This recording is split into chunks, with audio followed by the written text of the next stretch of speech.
ก็สิมีตั้งแต่บ่อยากให้ไปอยู่เมืองอื่นอยากให้ไปอยู่เมืองอื่นเอ้าแล้วเฮาศักยภาพเฮามันบ่มีบ่บ้านศรีวิไลเฮาน่ะผู้ที่หัวอกคนเป็นพ่อหรือว่าหัวอกคนที่มันปั้นน่ะที่มันปั้นขึ้นมาสิมีความรู้สึกจังไดพี่น้อง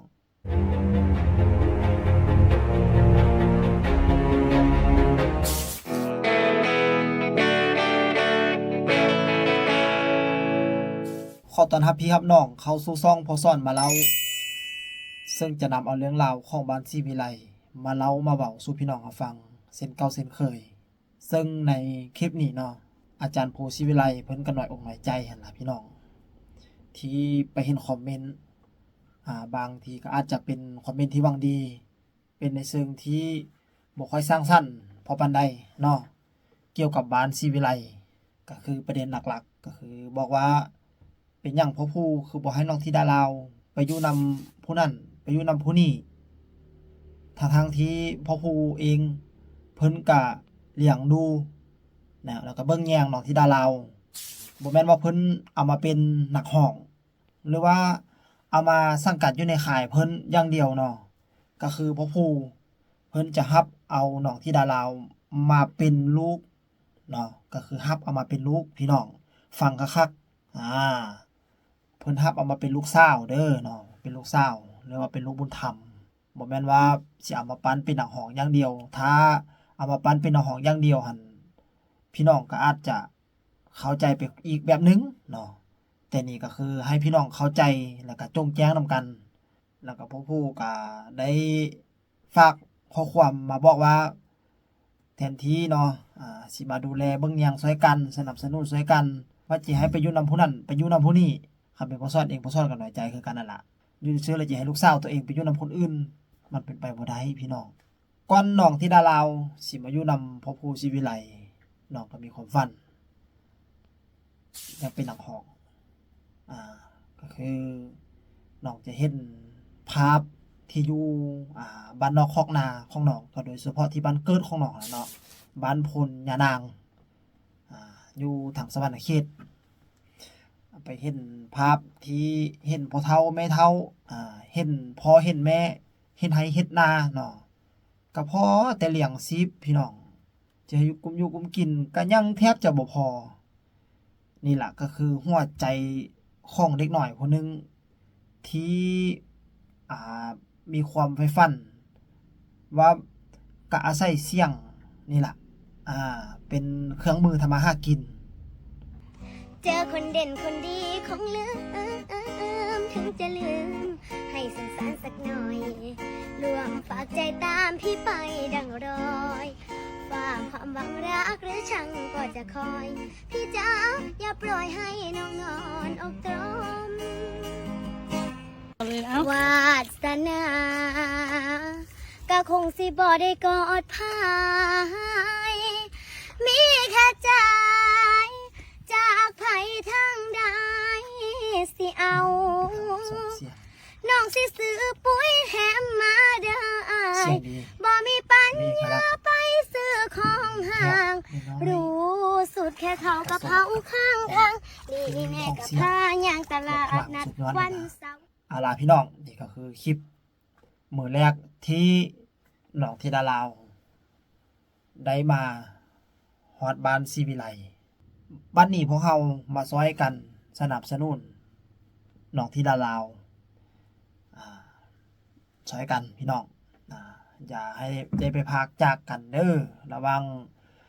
น้องธิดาลาวกับอาจารย์ภูศรีวิไลถ้าคนเฮาน่ะบ่มีบุญวาสนาต่อกันแท้ๆมันสิหาจักปีจักชาติมันก็บ่เจอพี่น้องถ้าบ่แม่นใส่แนนที่มันเกี่ยวพาราสีกันเนาะถือว่าธิดาลาวเป็นลูกเป็นหลานหมู่เจ้านำหมู่เจ้าก็สิกล้าป้าทิ่มป้าทุ่มอยู่บ่เนาะหมู่เจ้าก็สิกล้าป้ามันทิ่มอยู่บ่อีหลาน้อยเฮาอีหลอยน้อยเฮาก็สิบ่ลิโตนมันได้บ่หรือหากว่าอยากให้มันไปอยู่หม่องหันอยู่หม่องนี้จังซี่ก็สิกล้าปล่อยไปอยู่บ่อีหลอยน้อยเนาะบ่ไปกล้าปล่อยมันไปดอกนะครับก็อยู่ในการดูแลนะครับของพ่อภูแม่พึ่งแล้วก็เพื่อนๆพ่อแม่พี่ๆน้องๆเฮานี่ล่ะบ้านศรีวิไลเฮานี่ล่ะก็เบิ่งซอยกันตัว ก็สิมีตั้งแต่บ่อยากให้ไปอยู่เมืองอื่นอยากให้ไปอยู่เมืองอื่นเอ้าแล้วเฮาศักยภาพเฮามันบ่มีบ่บ้านศรีวิไลเฮาน่ะทำไมจะไม่ดูแลช่วยกันล่ะเพื่อนพ่อแม่พี่น้องเฮาตั้งหลายคนแม่นบ่ซั่นเฮาก็เบิ่งซอยกันสิบ่ดีกว่าบ่ให้ไปอยู่นำคนอื่นเนาะ แม่นบ่พี่น้องว่าถ้าอยากให้ดีเราก็ช่วยกันอยากให้เป็นจังได๋เฮาอยากให้ลูกเขาโด่งดังจังได๋เฮาก็ซอยกันตัวซะแม่นบ่ซั่น คันซั่นแล้วพี่น้องก็หยุดซะเถาะอันคอมเมนต์ที่ว่าให้น้องไปอยู่นำผู้นั่นให้น้องไปอยู่นำผู้นี่หั่นนะหั่นนะก่อนสิคอมเมนต์หรือว่าก่อนสิเว้ามีหยังลงไปหั่นนะก็ขอให้คิดไต่ตองอีกจักหน่อยเนาะพี่น้องเนาะก็ดีใจอยู่ดอกที่อ่าออกความคิดความเห็นใส่กัน แต่บางครั้งผู้ที่หัวอกคนเป็นพ่อหรือว่าหัวอกคนที่มันปั้นน่ะที่มันปั้นขึ้นมา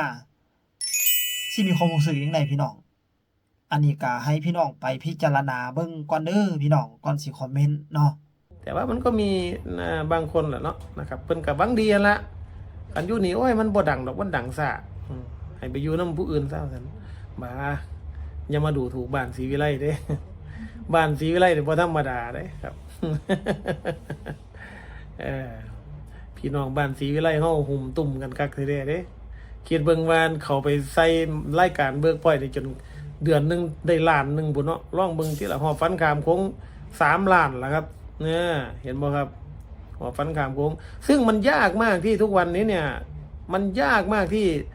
เพลงใครก็ตามมันจะถึงล้านง่ายๆเนี่ยถ้าหากบ่มีแนวเฮ็ดเอาบ่มีแนวบ่สื่อบ่หยังเอานะโอ้อย่าไปหวังครับแต่ของที่ดาลาวเนี่ยนะครับหรือของค่ายศรีวิไลเราเนี่ยปล่อยธรรมชาติเลยครับไม่มีคำว่าไปโฆษณาโปรโมทอะไรไม่มีคำว่าไปซื้อยอดซื้อวิวอะไร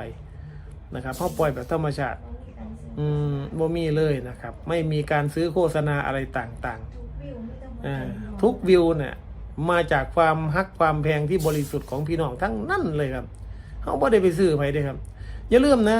เพลงทุกวันนี้ถ้าฟังไม่จบเขาไม่ขึ้นวิวให้ไม่ขึ้นยอดให้เลยนะครับเขาไม่ขึ้นยอดให้แต่พี่น้องบ้านศรีวิไลเฮาเนี่ยขอสิบอกให้นะ